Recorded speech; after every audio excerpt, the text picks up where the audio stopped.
So it's 11 o'clock. Let's go ahead and begin. Thanks everybody for coming back. I appreciate your patience with us. I know that this was very difficult for some of you because you wanted to get in on the first one, and we had technical difficulties. So I appreciate everybody who came back to join us. This is Dave Kochbeck. I'm joined today by Justin, the COO of Women 2.0, and Donna Rosenberg, the coordinator for the pitch competition for Women 2.0. And today we're going to be talking about how to pitch your startup. You probably want to know who's talking to you about this, and I'm Dave. I'm a serial entrepreneur. Someone pointed out to me yesterday that I've been doing venture-funded startups in the Valley for a couple of decades now. That was uncomfortable. I'm also the former head of technology for Live Nation, the company that owns Ticketmaster. I was the head of tech for Friendster. I ran technology for Howard Dean's Presidential nationally.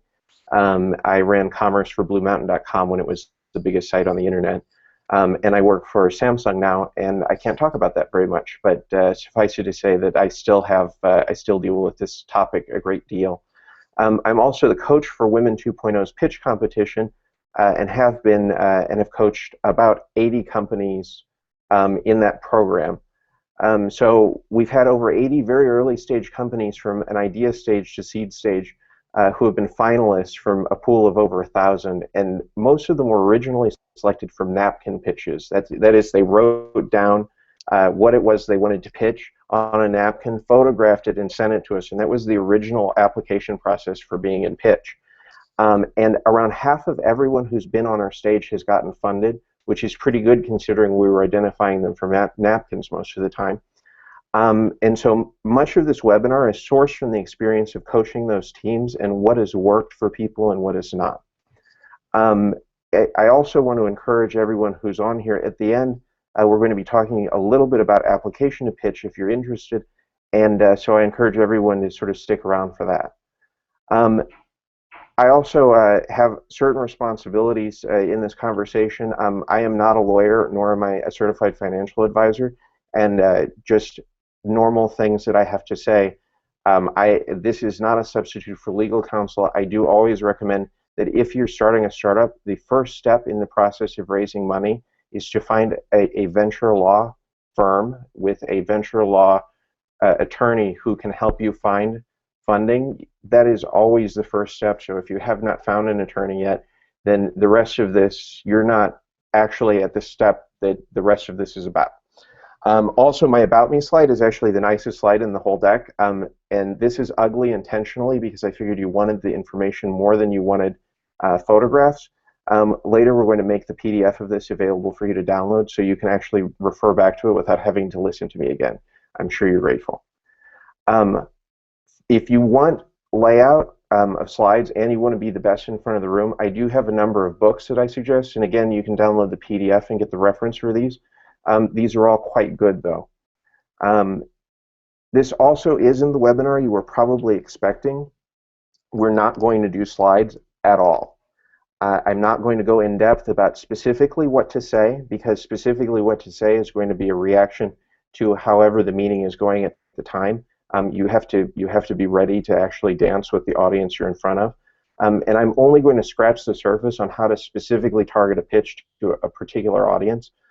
My goal is actually to leave you with sufficient direction so that you can be confident talking about your potential investment, because that's what we're really talking about here.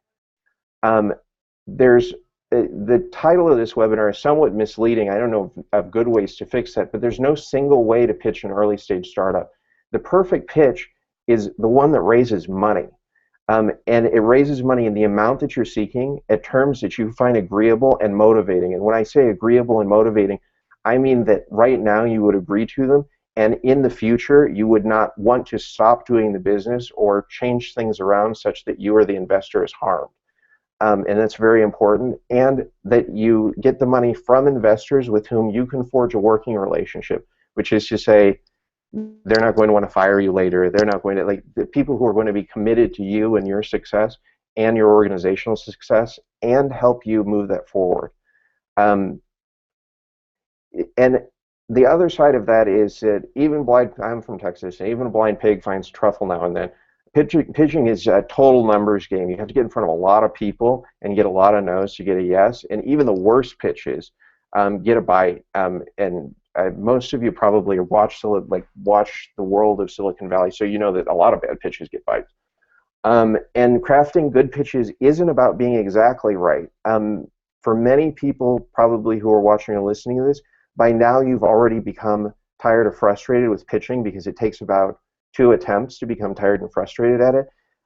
What I'm talking about is not about crafting it perfectly. It's about using time wisely so that you can have more time when you're not pitching.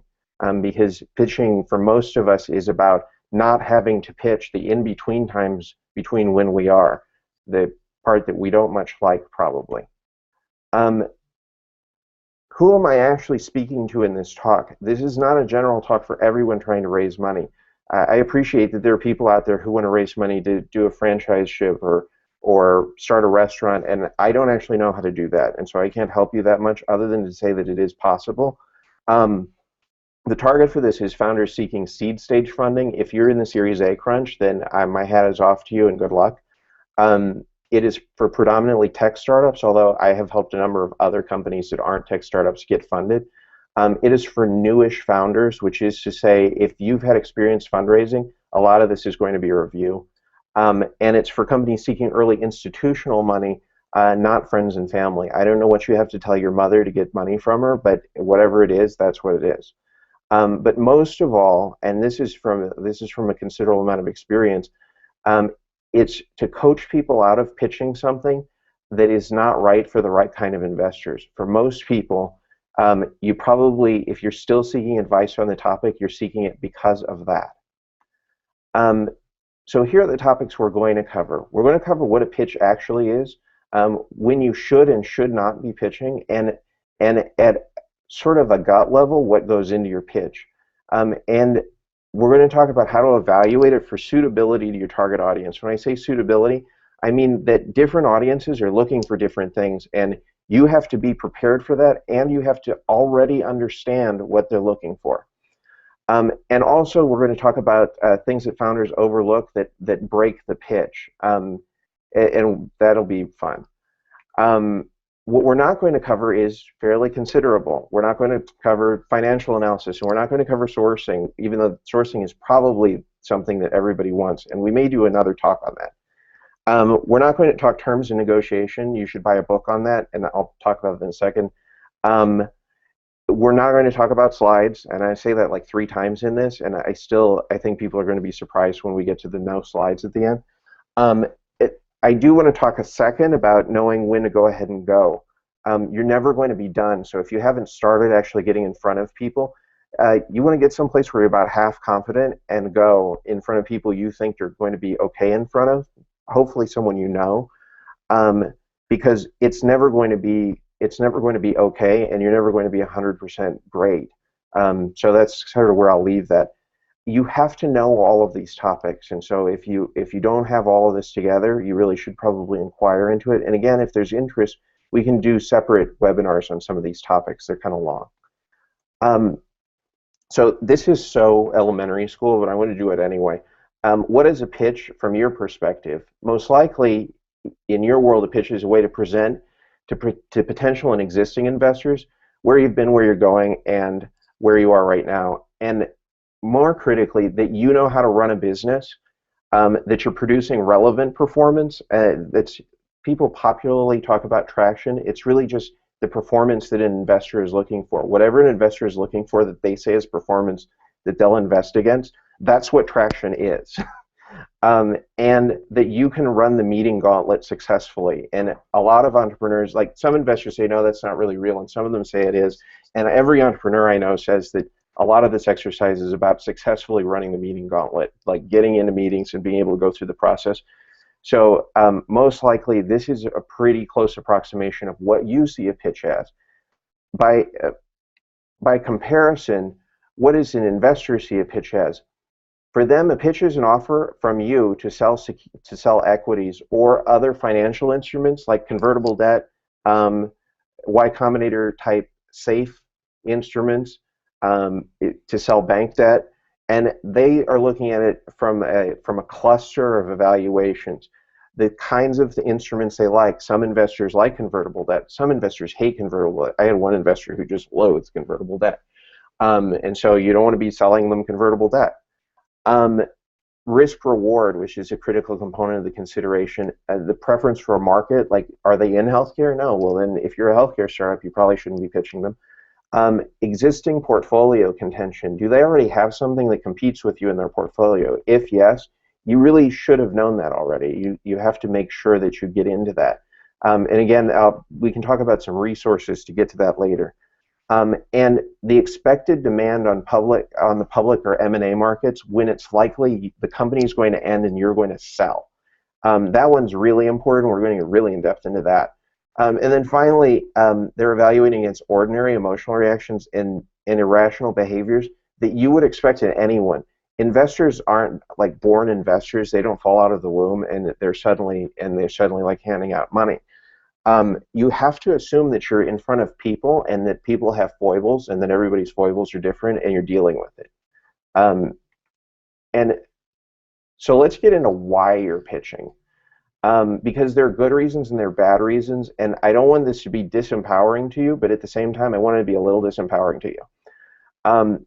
So great reasons to be pitching are because an infusion of money will fuel your momentum, or it'll lock up market share. Like it'll do something for the business, and anyone, like you could see what it's going to do from space. If there's significant market proof of your business, like you should put money into this because there's this huge audience who's really, really interested in it, and you putting money in is going to be significant to them. If you understand, you, the entrepreneur, have a clear picture of what your needs are and what they'll cost, and so you understand the business so well that when you're asking for money, you're asking for it because you have goals that are patently obvious to a new observer. And the last one is funny, but it actually happens now often enough that you really should consider it. Some investors are already offering money, and that happens a lot to people right now. And it makes sense to take it, and so you still have to pitch to do it. You can't just say, great, I'll take your check. Terrible reasons why you're pitching, and to some degree this is really from the investor's position. You really need a salary. I can appreciate that, but at the same time, that's not their problem. That's your problem. And it's not actually a good reason why to pitch, and you should definitely never reveal it. If you're out of runway and you haven't accomplished what you wanted, that suggests that you don't actually know how to project what it is that you're going to be doing, and you don't know how much money that's going to take. If you think your thing is brilliant and you're in love or obsessed with it and you've convinced yourself the world should know and you are unanimous in that view, that's awesome, and I really appreciate your commitment. It's creepy too. And you have an idea, but you want to limit your personal risk. That is a complete showstopper. There is absolutely no one who is interested in that. You may not actually personally be in a position to found a company at the moment. That there are very, very few avenues to help you if you're not in at least a baseline position to do it. But there are a lot of people who bootstrap who you can get help from. And speaking of that, if you're a no, don't pitch. It uses up your goodwill with investors, and you will burn through it very, very quickly, and it gets around. And your friends and colleagues, they actually, when they make those introductions, they'll be more hesitant in the future to make introductions for you if you mess up the ones that they give you. And you'll get a reputation for pitching junk, and it'll get harder to get meetings. And I've met a lot of people in the Valley now where they have enough of a reputation that they basically have to hire people above them when they found a company to play again. So try not to put yourself in that position. Speaking of people who are bootstrapping who can give you support, I believe today is City Meetup Day for Women 2.0. There's a considerable amount of pre-funding support in the Women 2.0 community, and I know because I work with them. You should show up. Show up tonight. If you think that you need pre-funding support, by all means, show up to get some right away. Don't wait.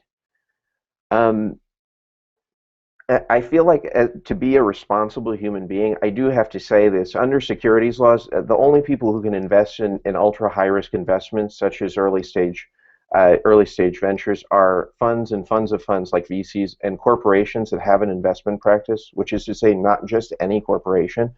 financial services companies, and accredited investors. And I'm not really going to go into the legalese around that. I'm also not going to really talk about the Jobs Act where you can solicit the general public, because that's really a dark thing that I'm not sure was a good idea. The rule is, the high level rule is, if they can't afford to lose the money, you should not be asking them. And I feel like I just have to leave that in to be responsible. Um, Speaking of that, your venture also needs to match how your investors look. It's very difficult to get complete honesty from people you're in front of, in part because it's fungible. The investments take time to mature, and it's always very difficult to know, when is this going to pop, when is this not, when is this going to be good, when is this going to be bad.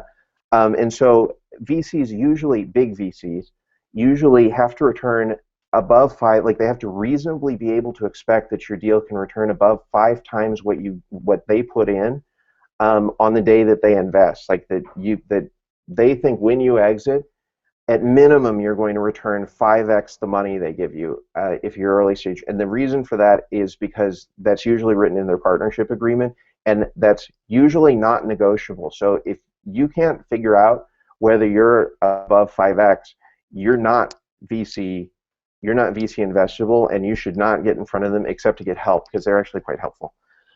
If you can, they always say that they want at least a 10x return in early stage investing.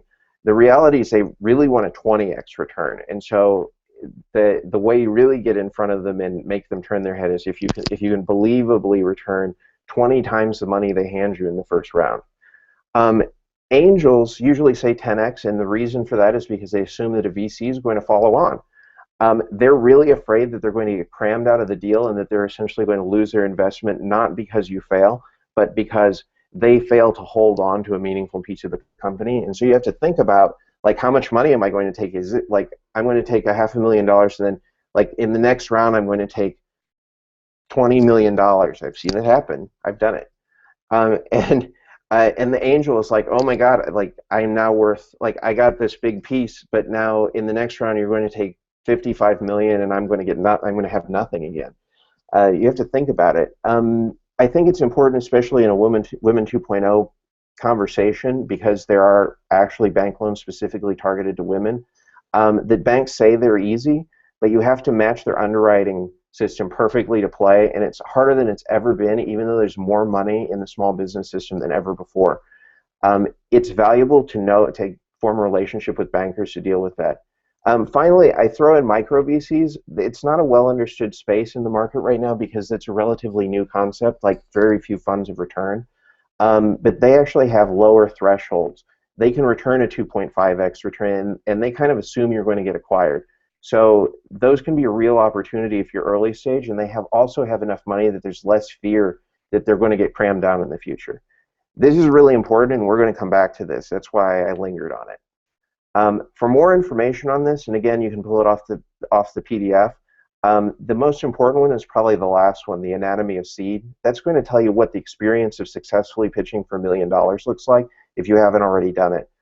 The other thing is, if you need data, I point out Mattermark and PitchBook. PitchBook is really for private equity firms, and you probably won't, if you've never been in private equity, it's probably really hard to understand. Danielle Morrill founded Mattermark.com. Mattermark is amazing. It's a little pricey. If you really want to be aggressive about getting information, though, it's great. You should check it out. Either way, you should subscribe to both of their newsletters and blogs. So let's now get into, I know I'm now 20 slides in, and now we're going to talk about actually what's in a pitch. Yay. I have a process. It's not the right process. It's just the one that I've used to get people funded in the pitch competition. I'm going to just get into it. First, we explore how your business ends.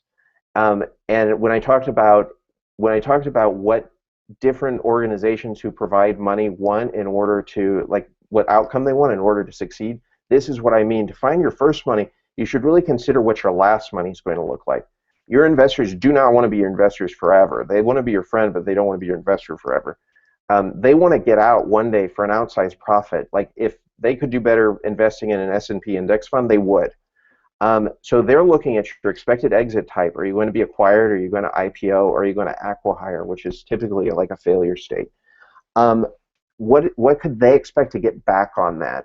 And what's the expected demand? when you think you're going to be out for the shares that you're selling. Is there actually going to be an audience on the NASDAQ on that day for something that you're pushing out there? Like, how long will it be before there's an audience for that? And you have to really inquire into that. So here's how to inquire about that. First, describe your potential acquirers, and this is how I take people through it. Make a list of 10 possible acquirers for your business, and you cannot use someone like Google or Microsoft or anyone who could turn around, step on you, and accidentally own you, unless you have some super good reason. Like, I worked on one project where it was clear that there was a really interesting strategic situation where Google was really obviously the most likely acquirer, and so we modeled them out, even though I say don't use them. But this is an opportunity to be creative about it. Consider organizations who would want to get into your space. Consider organizations who their success is being held back because they're not in your market. Like, to understand who could enter your market and who could do it through you is to know your market well. So it's important that you actually consider it. Look at similar deals on that those list of companies have already done, and a great way to, like, PitchBook has a fantastic data set on that. You can find it on Edgar. You can find, there are lots of places to find that, and what they paid for the deals. So you can see, like, well, what was the multiple of money that came out of the investments on those companies. And if you sold to that company in a similar way, like if they were buying companies usually for 3 or 4 times the company's revenue, where would you have to be as a company to make that believable? Like, who believes that you're worth 3 times your revenue? Like, what has to happen for you for that to be believable? And what are they buying? Like, when you get to that point, it's 3x revenue, and what do they get? Do they get an engine that's like just customers are flying into it? Are they getting this really unusual piece of intellectual property? Like, when is that happening in your business, and why is it happening? And is there some other way that they could get that thing other than buying you? If the answer is, well, we worked really hard at it, just remember the big, I'm a member of a very big company now, although I'm in a teeny tiny sort of group of people, but I'm in this huge company that's like 350,000 people in it. They're not short on smart people who can do work. So if all you have is output of labor, you have a problem. And then once you've mapped that out, and I just do it in Excel because Excel is a Swiss Army knife of tools, look at all the common aspects across all those companies. Is there something valuable that's core to your business that you're creating that someone will later want to buy? Is there something that is similar across all of those possible deals that everyone's going after? That's actually the piece of your company that's exiting. Everything else is supporting that, at least in this view. And frankly, this view actually works pretty well. So when we talk about that, that is because, is that core thing going to be worth 10 times what the VC gives you in this process? Is someone really, if they gave you $1 million, when that turns around, are you going to be able to give them $1 million back, or $10 million back? Which is to say, if the first VC takes half your company, which is terrible, don't do that. But if the first VC takes half your company for $1 million, so now for them to get $10 million back, you need to sell the company for at least $20 million. And always remember that math matters. And then identify whether or not the thing that's at the core of what you're going to be selling off on that day actually makes it to those numbers. And if it doesn't, you really need to look at, like, what's the structure of your business, because investors are going to look at it for you. This is how you figure out how big a deal you are to your investors. And your milestones and metrics that you're going to be talking about need to reflect becoming a deal of the size you're shooting for. And so if you're aiming for the floor and you're talking about the stars, no one believes you. We're not going to get into metrics just yet, because first I want to talk about risk. So let's talk about what's most likely to kill you the soonest, and also what's keeping you alive and giving you the get up and go. I like to talk about death first. I don't know, I was the son of a priest, so sue me. So first of all, identify your major existential risk. Now, I'm not talking about, oh, we might not ship on time next week. I'm talking about, if this comes true, we're gone. The big one, like, these are the big 4. There's actually there's actually kind of a couple more that linger out in the background, and these are the ones that are most likely to happen in early stage startups. Regulatory risk and a couple of other things can hang out there, but if you're in that, like, you really should be good at that. If you're not, you're probably in the wrong space. Access to capital is huge. Can you raise this round? Like, are you going to finish it out? Can you raise another round? If you're not going to be super profitable and be the win that they need you to be in this round, they know there's a next round. Was it ridiculously hard for you to raise this round? Oh, it's probably going to be ridiculously hard for you to raise the next round. That makes people really uncomfortable. Are you able to reach milestones that the next investor, if I were your investor and I gave you money, is the thing you can do with my money a milestone that the next guy will invest in? Those are all access to capital questions. Team risk, frankly, this has to be sorted out so early, and the interesting side effects of this are really odd. I was talking to an entrepreneur who got out of his business and sold it very quickly because he ran out of COBRA, and this was before the Insurance Act, and he couldn't get another policy, and so he had to sell the company to a company that had insurance, and that was the reason why the company exited. That was a really bad reason. A lot of people, I used to ask young entrepreneurs, they'd come in the room and they'd say, okay, great, open up a web browser on your phone and get your current checking account balance and divide that number by the cost of your rent, and then tell me how many months of runway you actually have. If you shoot off out of the organization, you can no longer be the CEO because you're under rent stress, and you lose being the role that you're in under pressure, because that's not going to be the worst thing that happens to you in a startup, believe me. No one invests in people who can't keep that together. So you have to be identifiable as someone who can do that or sort it out. Can you acquire customers, and can you reach your target market? These are all market demand questions. Is this topic engaged in some kind of a future? Like, is this a right now lifestyle kind of business? Which is fine if you're going for bank money, but it's not so fine if you're going for growth money. All of those are going to be critical questions. Do they see a vision, and will the market understand your vision when they see it? And then finally, execution risk, which, like, your ability to run a business with integrity is critical.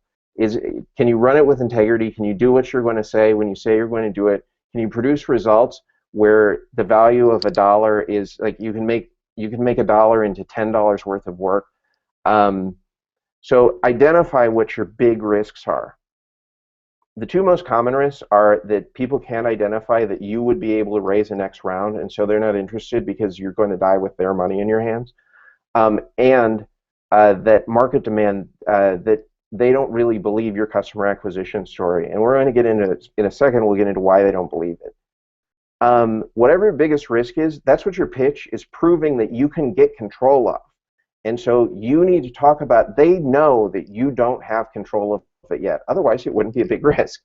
That your pitch is proving you can get control of it, and that you can usually get control of it in this round. The flip side of that is what's giving your company a life.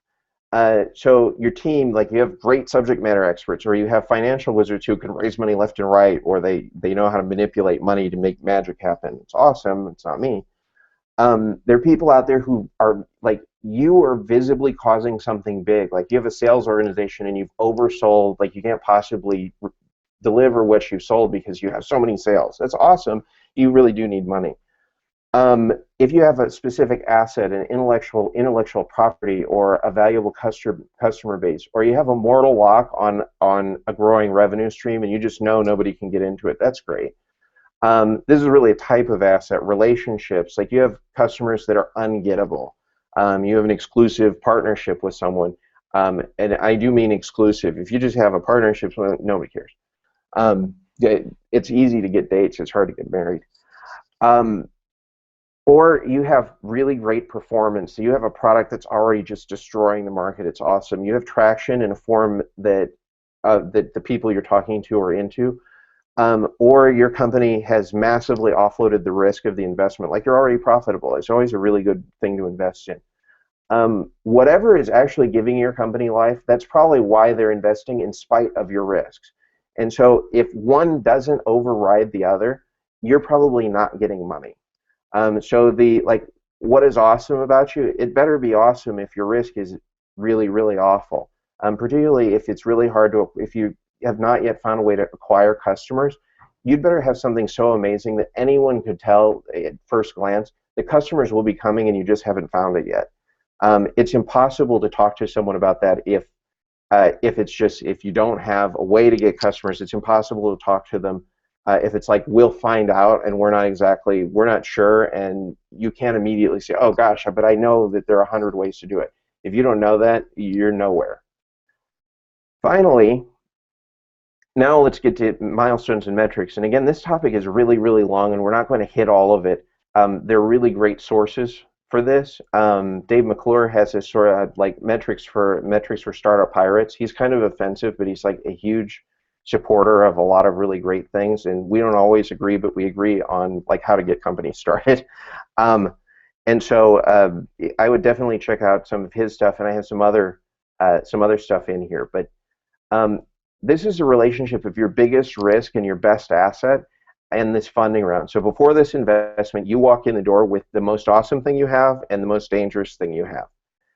And you're telling the investor that I'm going to take your money plus these two things I already have in my hands, and I'm going to build on them. And at the end of this investment, I'm going to have wiped out my biggest risk. I'm going to have changed the current asset into a new best asset, and I'm going to have reached a milestone that whoever I'm going to talk to next can identify this as a thing. Most milestones are raised, or most funding rounds are raised at milestones, like launches and expansions and partnerships, or meeting a new growth or revenue target. They may be arbitrary, but they're still real. There's still things that you came up with them based on something that meant something. And metrics are what make up milestones, at least if you're like a grown-up.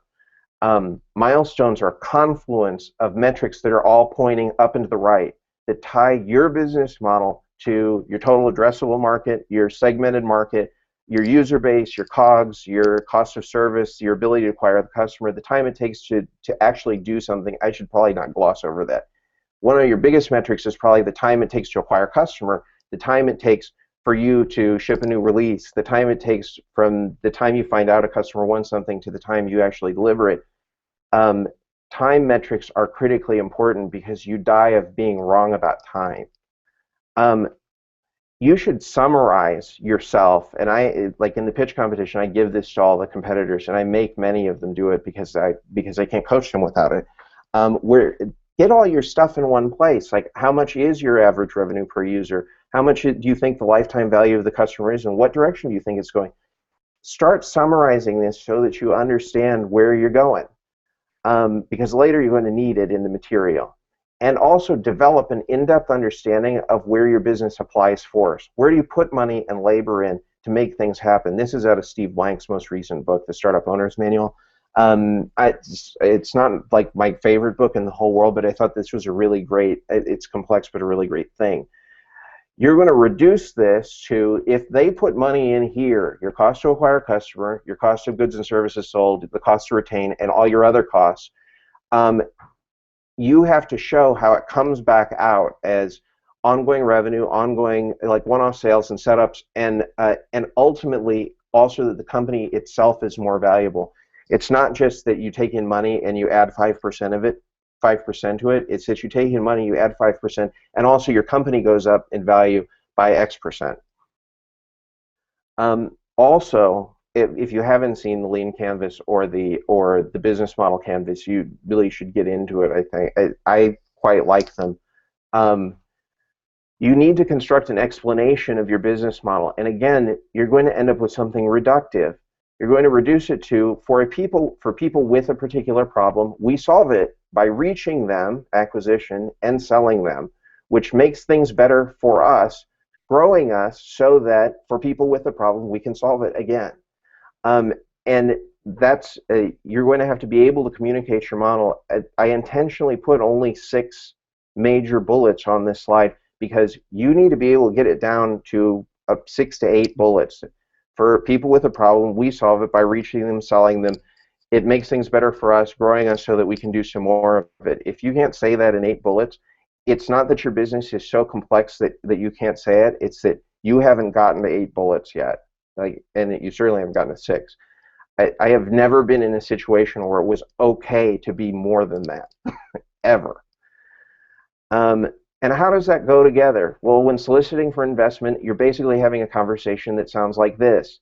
By applying your investment to the next key action I'm going to take, we'll be able to make today's milestone a huge success by growing this set of metrics, which will propel us to the next investable milestone and activate this critical component in our business model, thus proving that our business is a winner. For more information on that, here's some references for that. Alex Osterwalder's book. He's really a great person to, like, he'll actually answer your email if you just email him directly. I probably shouldn't say that publicly, but he's like so open and available. I'm a huge fan of the personal MBA, not necessarily because I'm a huge fan of MBA programs, but because Josh actually reduces a bunch of really difficult concepts down into, like, here's a list of things, which one are you? If you don't have a copy, I would grab one. Finally, and again, this takes more practice than it does lessons and instructions. You need to tell a vivid story. The circle of life in the story of a startup is this. I tell you what I do, I tell you for whom I do it, and I tell you how I do it. Then I tell you why the investor needs to care about that. If I'm the entrepreneur and I'm an investor, I have to tell the investor why they should care about the problem that I'm talking about, because they may not have it. And even if they do have it, you know, many of them are frankly quite wealthy. They don't have the same kinds of problems as everyone else. You're not usually talking to a middle-class person or an ordinary consumer. And as a venture capitalist, you're not talking to someone who buys enterprise anything. They're not really an enterprise, they're an investor. And finally, what makes the founder think that you're the person to succeed at all of that? It's important to know, like, why are you going to be the winner? Because I mean, you're not so brilliant that you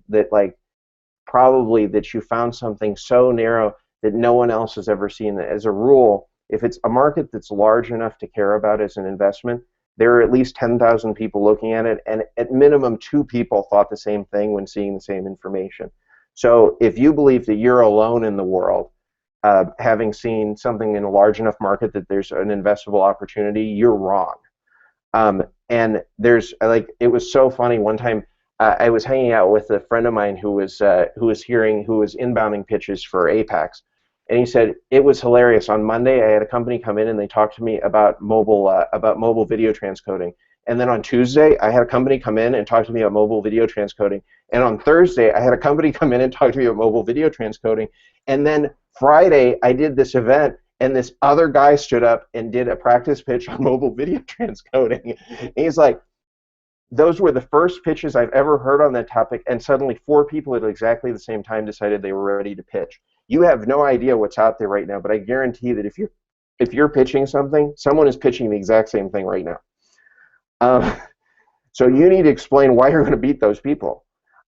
You have to tell them what you're asking for and why, and taken as a whole, does it make sense what you're asking for? If you're asking for $1 million, but it's going to take $2 million to get to the next milestone, you lost. You have to say things that make sense when you put them in order. And then you repeat, you rinse and repeat 1 through 4 until you win or until you die. This is pitching, and it's all it is, and I wish it was more, and it ain't. The meat of your story, and I apologize if there are investors who hear this later because it's a tiny bit insulting, but it's the truth, let's be honest. In order of importance, their considerations about who you are is you made the money in the past, you made someone they know money in the past, you successfully applied a large amount of money in the past, like a huge corporation, you had a $100 million budget, or you did something that customers would know. Like, I have a bunch of big consumer things, and people would recognize them. And if you're not one of those, then who we are is going to be a hard conversation. I'm not telling you not to talk about who you are, but I am telling you that you're going to have to actually make a really, really vivid reason why it's important for you to be who you are. Because these are investors, and they care about multiples on money, and they may care about it through products, but that doesn't make them product people. What we do as a company, it has to be a solution for an identifiable problem. It cannot just be a solution looking for a problem. It has to be in a big market that could actually pay you to return that investment. It has to be something that works in the market, and it has to be a model that will actually return the investment. Like, if it's just going to run forever, they don't want that. They don't want to be an investor forever. Why it's going to matter to them, and this is a piece that, I'm sorry, it's just a little insulting, fear. They're still humans, and they could be afraid this is a huge deal, and if they miss it, that their LPs are going to think that they're stupid. And that actually happens a lot, and it's like they have investors too, like venture capitalists and large angel funds, that they're not usually the investor. They're usually a money manager for big investors. So greed, this is going to be so much money, you should beg us to put in more than we're asking. That's a really good reason. Or continuity, this is consistent with the things that you're already investing in and you don't have one. And you have to know that for them. What you should do about it is you should invest, and you should tell them that. Never leave it hanging. It's like, I think this is a great opportunity, and I think it really matches for you, and I think you ought to be in on this. What do you say? You also must ask them who specifically you should talk to next, and intros. Never leave an opportunity to go on to something else with people. And also tell us what you do to improve, and especially if you blow the pitch, if you've got 30 minutes or an hour, don't just leave. Talk about how could I, like, what do you think I could change? Like, what would have worked for you? I understand you're not going to be in, but let's talk about, like, what do you think would make this better for the next guy? Perception is everything. A sense of immediacy and urgency. You must do this now. FOMO, fear of losing control of the deal, an opportunity to be greedy, beating out other firms, or like, this is really ripe and I want to go for it. Those are all really good reasons to, those are really good emotions to inspire in someone who's going to invest. Like, it's not just logic, there's urge. I'm not going to get into slides that cause people to have urges, but there are great topics out there. Best pitch, I don't know why I put that first, because it's not really the best ones, but it's a bunch of decent ones.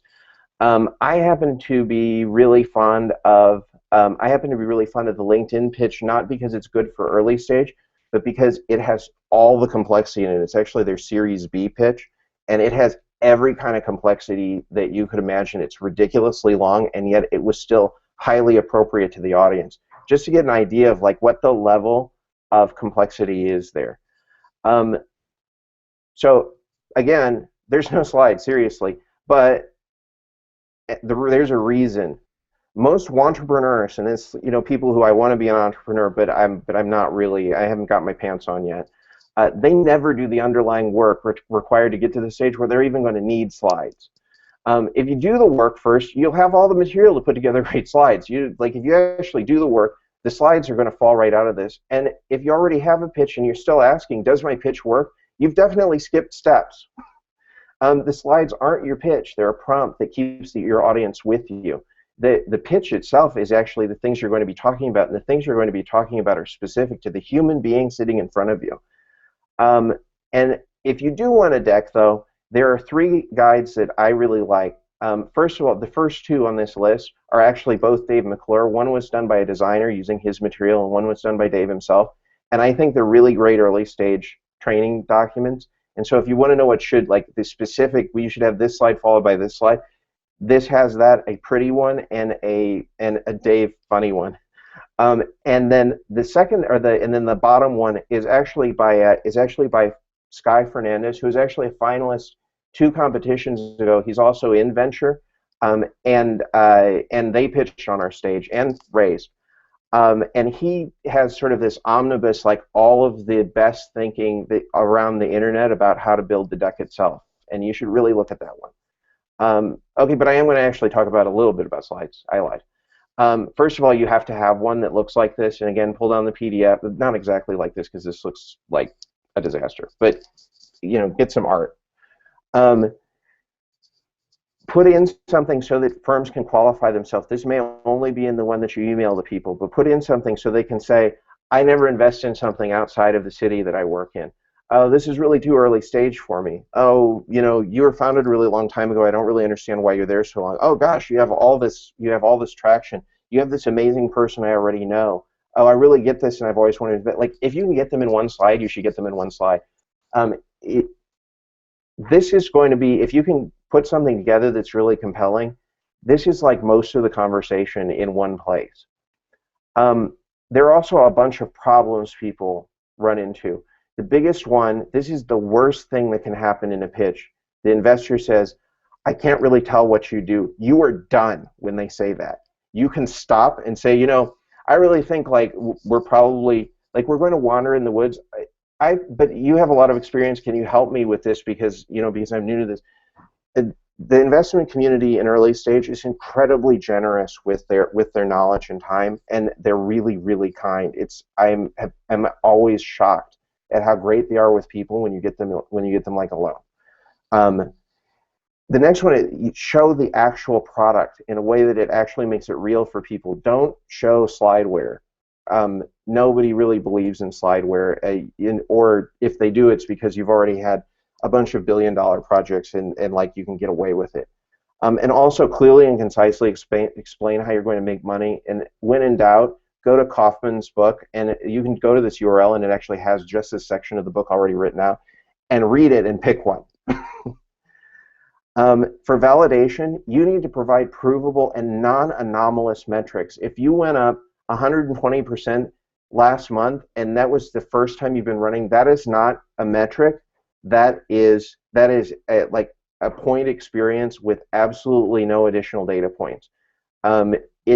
It is a really, really, unless you like suddenly got 1 million users all in one shot, it is an anomaly that you went from 10 to 15. Like there's no meaning in that. And if you can't, here's the way to check that. If you can't get excited about the validation metrics that prove the validity of the meat of your approach, the thing that you care about, no one else is going to be excited either. Like if you get up there and it's like, well, I hope they're really going to like this, they won't. And finally, your founding story is a part of your validation. You should really find a short and attractive way to talk about it. If your founding story is, well, someone gave me a sheet of paper and it had the instructions about what direction, that's not exciting. Talk about, this was really interesting and there was interpersonal interaction and it was powerful for us and it'll be powerful for you. I'm not going to go through all this. Competition and defensibility, you need to show a clear defensible advantage, and it should be unfair. But most of all, don't be tempted to claim that you can out-execute someone who's successful and entrenched. Like, I can out-evite. Okay, maybe, but I'm not going to pay you to try. You have to, if you're going to do that, you have to have an unbeatable exclusive advantage. You can't just say, well, I have best practices. That's the thing that's written down that everyone should be doing. And if you're not doing it, you're an idiot, right? Like that's not an advantage. That's just other people are dumb, and you can't actually win because they can always find smarter people to work on it. And if you find yourself claiming you have no competitors, your competitor is the status quo, which is the most dangerous competitor in the world because we've been doing whatever the heck we've been doing for hundreds of thousands of years. So you have to find a way to beat the status quo, and good luck. And then the team, always describe the team as the main asset of the company. The relevant information only, not histories. I was at this company. If you're not going to do deals with those companies, that's great. You can bring that up, but it's not the most important thing. What's relevant about the experience? One successful product in your team's history is more important than 20 graduate degrees. I have no background in the field of like, I don't know, healthcare right now, but if I had a successful product in it, irrespective of whether I have an MD, I'm more relevant than if I had 20 MDs in the back room. Include past companies and achievements showing track record of delivering returns, and talk about why your team cares about it and why they're well suited. And then finally, in your plan, again, talk about specific milestones and what do you need to get it done, and talk about what you actually need, not what you're hoping. Like, we can make this super cheap. Okay, great. And so double that, and then if you're wrong, how much more than double? And also in your plan, be sure that everyone in the room, the investor, their associate, the guy down the street that they invited for no reason, and I don't know why, and it's so uncomfortable, and it happens. Be sure everyone in the room gets asked to do something for you. Follow up on something. Like, everyone gets something in the conversation. That is the material that I'm going to go through now because I'm already over time. Haha, I got fast at the end. But I think we're going to be doing some more material in the future because obviously I stepped over a huge amount of material. But that's like, if you haven't done any of those exercises yet, you already have homework before the next webinar that we haven't even scheduled yet. The other thing I want to talk about, though, is I would really invite people who listen to this to enter the Women 2.0 pitch competition. Obviously, there are qualifications for that. It's not just anybody. It's Women 2.0. Visit women2.com and click on Apply to Pitch. And if you fill out the application form and use the email address that you used to register for the webinar, under the discount code, also type in webinar, and the application will cut the application fee in half. This isn't a pay-to-pitch program as such. We actually have the application fee is specifically to keep just anybody from doing this willy-nilly. It's not because like we want the money specifically, because otherwise we get some really bizarre stuff. If you're accepted as a finalist for the pitch competition, you should know that we aggressively work with our finalists to help them get their first institutional round of funding. If for no other reason, you should enter the competition so that you have an opportunity to work with Donna, who's the coordinator in the program. I really think that she is developing, like she's eventually going to be like the next Aileen Lee, who's currently like the Silicon Valley star in venture capital. Like she's turning out to be like one of the most brilliant people in VC right now. And I think that Donna is going to become her eventually, and there's a lot of value in working with her. So please go do that. So there are a few questions that came across, and so I'm going to try to hit those in the last couple seconds here. The first one was, what's the best way to identify the investors that are best suited for your business? Okay, so I would get a trial account with Mattermark. I'm just going to be straight about it. I want to shill for someone's business. I like Mattermark. I think it's cool. And think about how much money you're going to need. Then start by looking at the kind of firms in that system that give that kind of money and shrink that down. Then look at the location that you're in. I wasn't going to go into this topic, but it is super important. Look at the location you're in and look at whether those investors invest in your location. Disqualify all the ones who don't.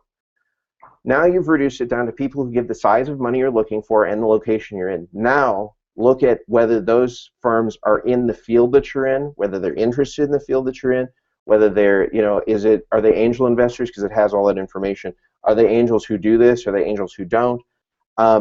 And is there anything that's similar to them?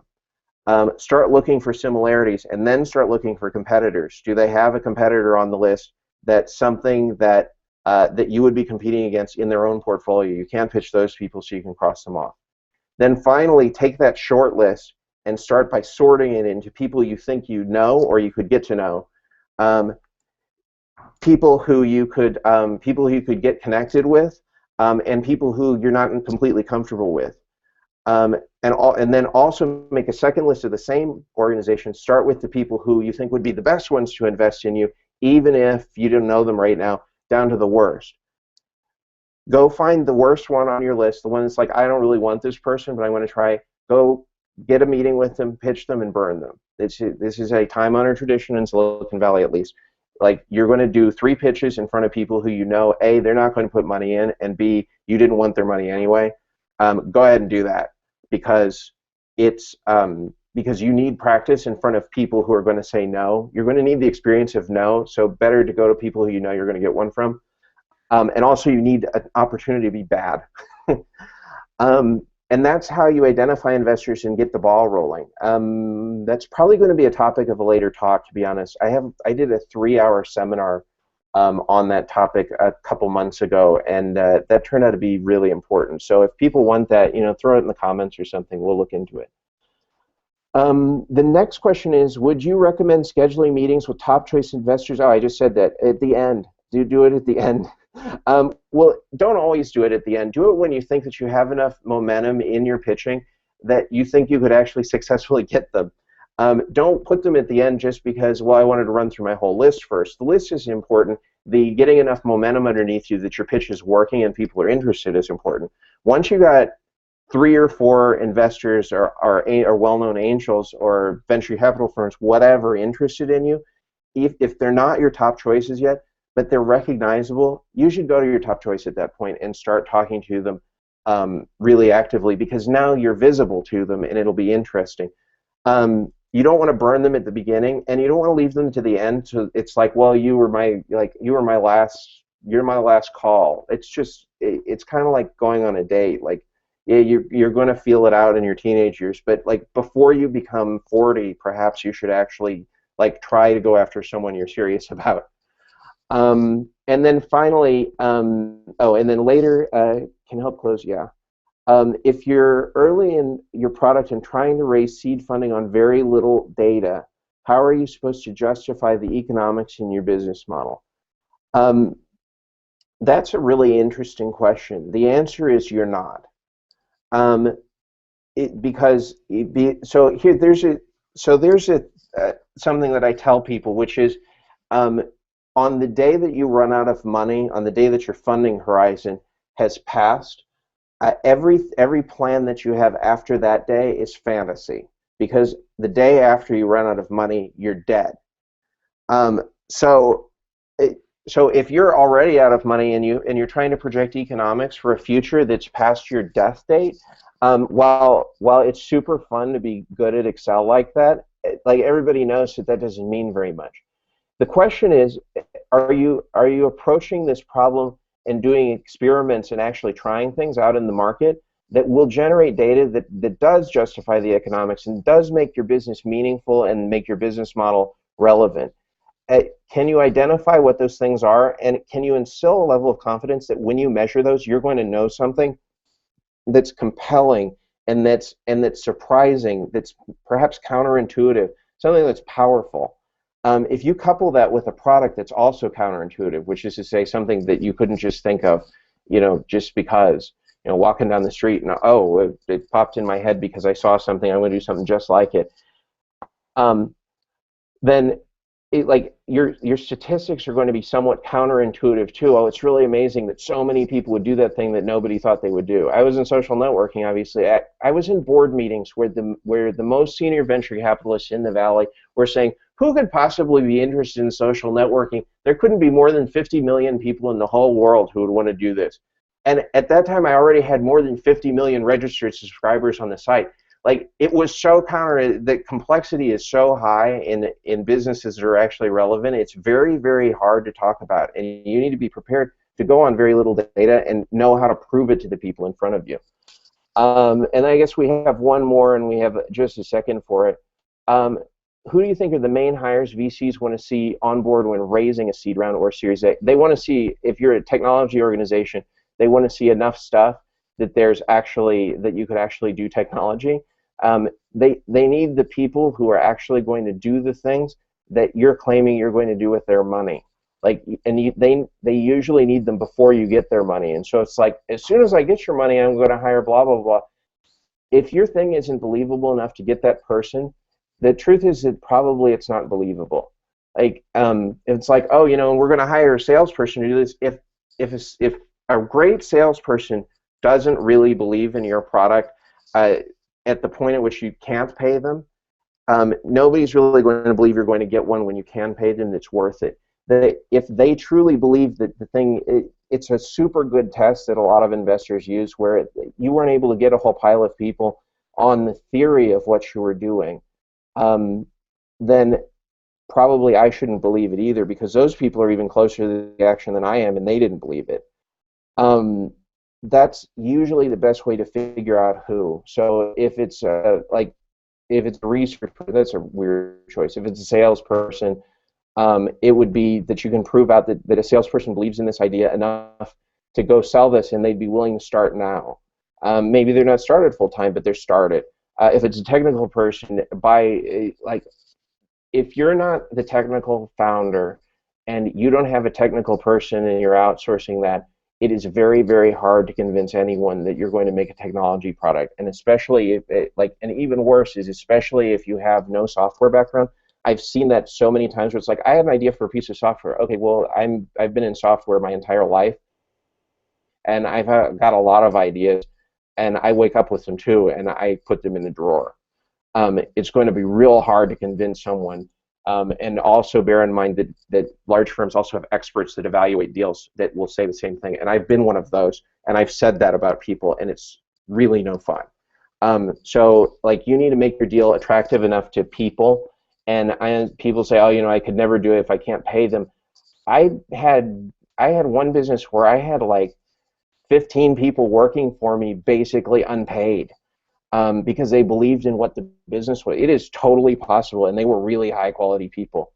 Consider if you can't find people in your own age bracket, perhaps that can work for you that way. If you're young, consider someone older who has the means to do this without working. Perhaps the barrier is just having enough cash in the bank. But like, find people who can do it. I believe that was the last question, and we're out of time. Again, I do apologize for the last attempt, and but I'm so glad that you'd be here today, and for everyone who's going to be listening to this afterwards, if you post comments on the YouTube on the video later, we'll take a look and try to get back to you. Also, if you're interested in doing something else like this, go ahead and tell us there, and we'll look into doing something else. The last thing was, do we want to talk about extending, or no? All right, well, we won't do that. So we're not going to do anything. That was the last thing. That was it. Again, this is Dave Kochbeck. I'm here with Justin from Women 2.0 and Donna from Women 2.0. Thanks for attending, and we'll see you at the next event. Take care.